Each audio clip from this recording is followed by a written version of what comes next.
This is the story of the residential school, and as many of you know, there's a settlement going in Indian country, which to me isn't sufficient because it'll never heal the wounds of my community. But, and this country doesn't know what happened there. And what I'd like to do is just show you and leave you to think about it. It's called Returning. It's raining and the salt slides down my face into my mouth. Blue Quill's residential school, the log cabin, memories, I summit them all. I have been asked many times, wasn't residential school better than fires that raged at home? I don't find that a fair question. My grasshopper legs clung only to the crippled love I came to know. It lay for years snared within the red walls of the residential school. Such shame, such assault, that's what it was. Refined under the rule of reading, writing, and arithmetic, and a God that had the eyes of a roving fly. This God wore black robes, cowls, and beads, pebble beads hard and polished as windswept rocks with silver and wood crosses where Jesus died for my sins. I grew up behind those walls. 6 years. I knelt each morning in a chapel up at dawn to pray to Jesus to save my soul. I hoped that I would win an award for being the most pious, most committed at the end of the year. I can't help it when the buds between my legs tingle.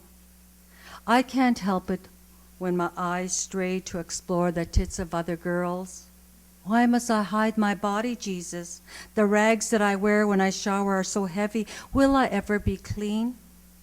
The scrub brush is not hard enough. And Jesus, can you tell me how to love a boy?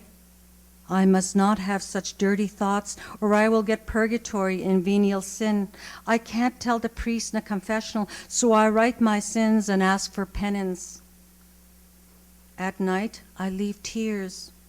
I want my mother, my father, my brothers, my sister. I hold a sucker from my brother underneath the pillow. For weeks I take only a lick. I peek at my brothers across the dining room. I mustn't look too long.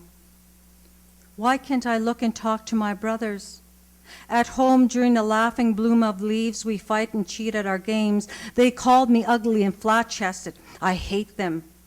In them I see my father, double tongues of laughter spinning my thoughts. Yet we work together, marvel at the wood stacked for our parents. We want to surprise them, but they never say a word. They too are the children of residential school. We know only how to show anger. We are always suspicious of one another, watching, forever watching. The little girls hate me. There is one with big lips assigned to the ruler. I hate her. She slaps us hard. We stand around the girl with white skin when it's her turn to have her hair combed. 1, 2, 3. The numbers are too great. Lice. We are in awe, yet we shame her as she wins the count. At home, my mother creams my hair with kerosene, and I sit till all the bugs are dead. With gentle hands, she pulls white knits.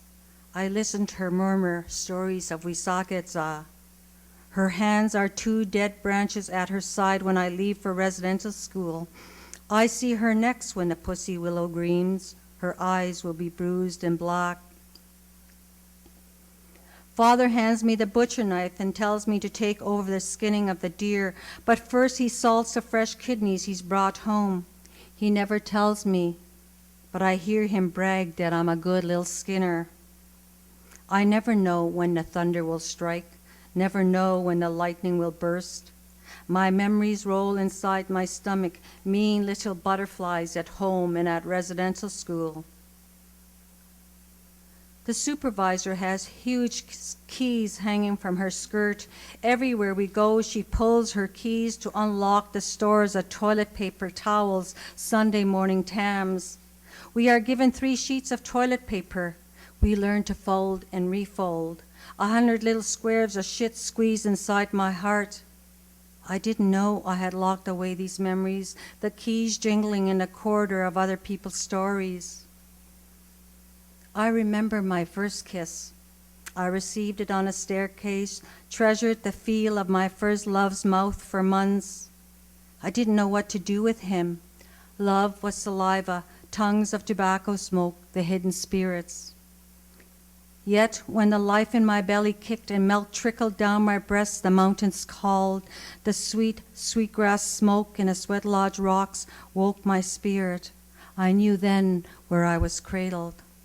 Steek naast komt nou, all my relations. Thank you.